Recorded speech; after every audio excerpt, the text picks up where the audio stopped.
Welcome to Q&A practice.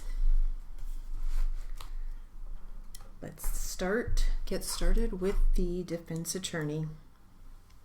Ready? You have no doubt, however, do you, sir, that Mr. Lamb was involved in the various meetings you have described? No, I have no doubt. I may be somewhat fuzzy on some of the details, but in substance I certainly recall. Did you ever have a conversation with Mr. Lamb in which you discussed the amount of cocaine which would be imported in the next trip? We discussed in detail the amounts, the purchasing, and the financing in the subsequent meetings that I mentioned just a moment ago. And what were Mr. Lamb's and Mr. Ramirez's roles to be in this second trip? To the best of my recollection, Mr. Lamb was swapping ends on that trip and staying in the States. Mr. Ramirez was going south into South America. They handled their own financing jointly between themselves. I'm not aware of what their personal arrangements were. Was any special device required to perform this next trip? Yes. And would you describe what that was? We determined that to smuggle twice the amount, approximately 8 kilos, we needed a machine that had that cubic inch capacity. And also we felt that our other machine was now, in view of what we learned on past trips, in need of sophistication. I discussed it with Mr. Murchison at length. Did you have any meetings with people other than Mr. Lamb and Mr. Ramirez to plan the second trip? Yes, sir, I did. And with whom did you meet? With our team. Did you participate in a meeting in Maui in July? Yes, sir, I did.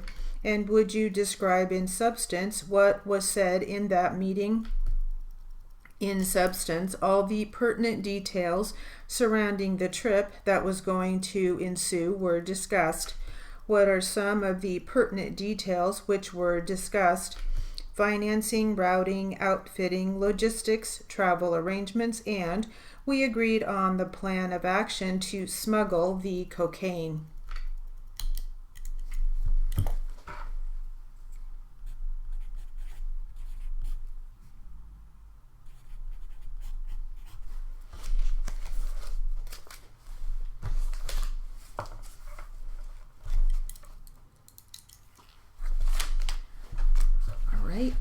Now let's get back to our transcript and some for-voice practice.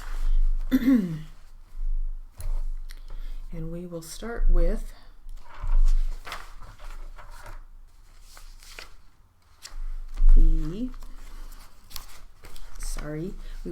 defense attorney. Ready?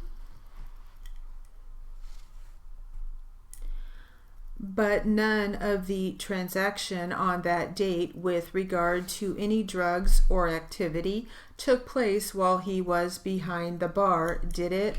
No. Excuse me just a minute. In the report on 7/13/05, again, if you have to refer to your report, you can. It is page 6.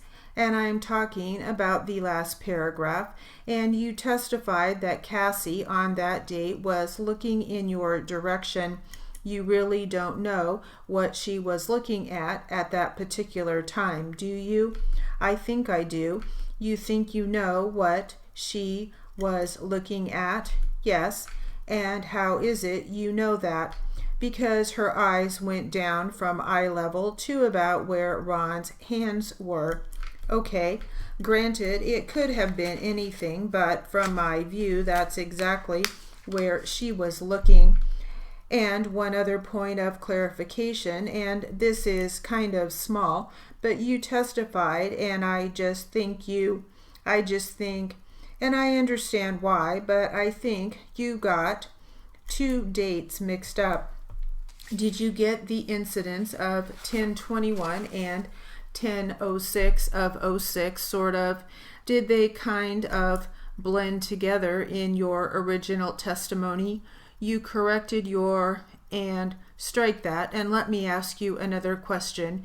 You testified earlier about certain things that happened on 10/8, and then when you got into 10/21 voluntarily, you stated you had made a mistake and that there was no pill activity on 10/8. It had happened on 10/21. Do you recall that? Yes, I do. And that's true, correct? Yes. And then, would that be the same thing with regard to the activity with Ron on 10/8, that's actually what happened on 10/21? I don't recall that distinction.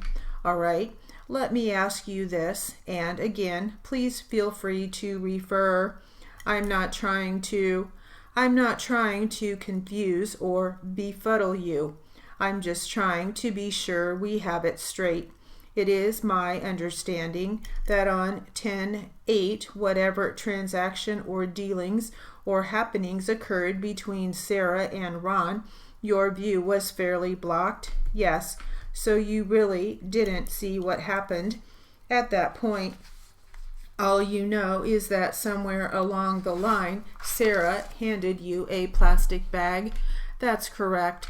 With that, I don't really have any other questions, and thank you very much. 1 second. Just for the record, when they're referring to Sarah, she's also known as Cindy Reed. Is that correct? Yes. My apologies to the court. That's okay. You had asked us to do that earlier, and I forgot. I'm sorry. That's okay. Any redirect, Mr. Van? Just a few questions. Mr. James, you mentioned that on September 25th is the time when you saw Mr. Vance come in. Is that right? Yes. All right. Was that the only time you saw him there on any of your visits? Or as you think back, was he there other occasions? I believe that's the only time I saw him in there. All right. And when you did see him on this occasion, since that's the only time that we have, did he ever go out and, I don't know, walk in and around the public area of the premises as opposed to his office or behind the bar counter? No, it appeared to be strictly business dealings.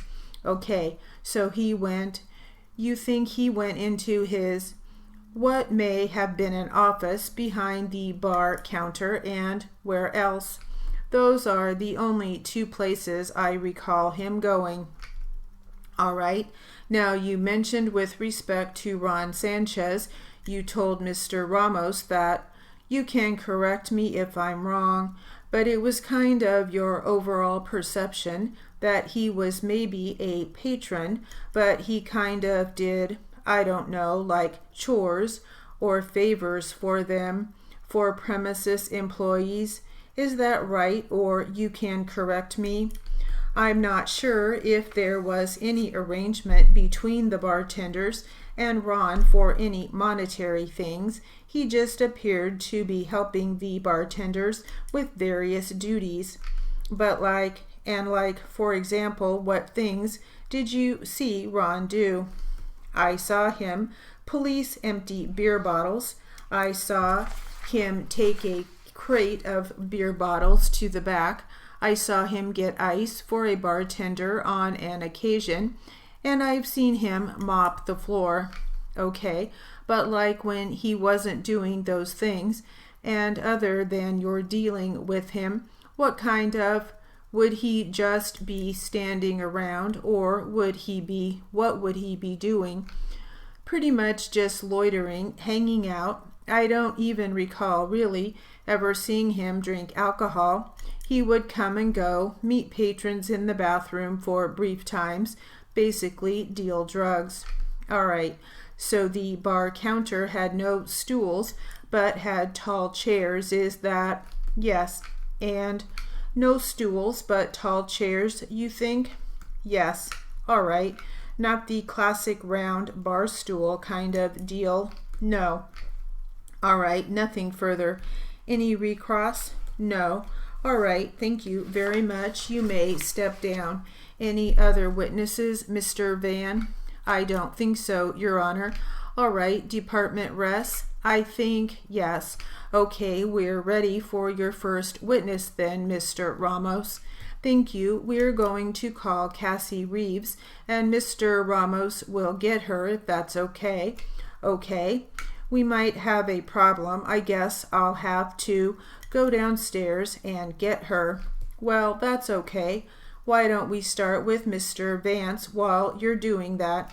Okay, why don't you go get the other witness? And Mr. Ramos says we'll start with Mr. Vance. Mr. Vance, please step forward. Please raise your right hand so I can swear you in. All right, please be seated. State your full name for the record and then spell it for us.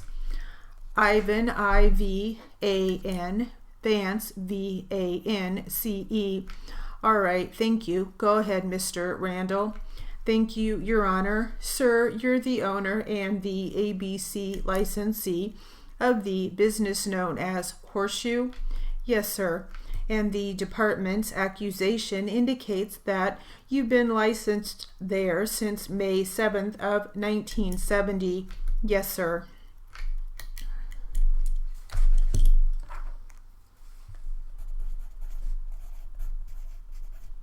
And that concludes our Q&A practice.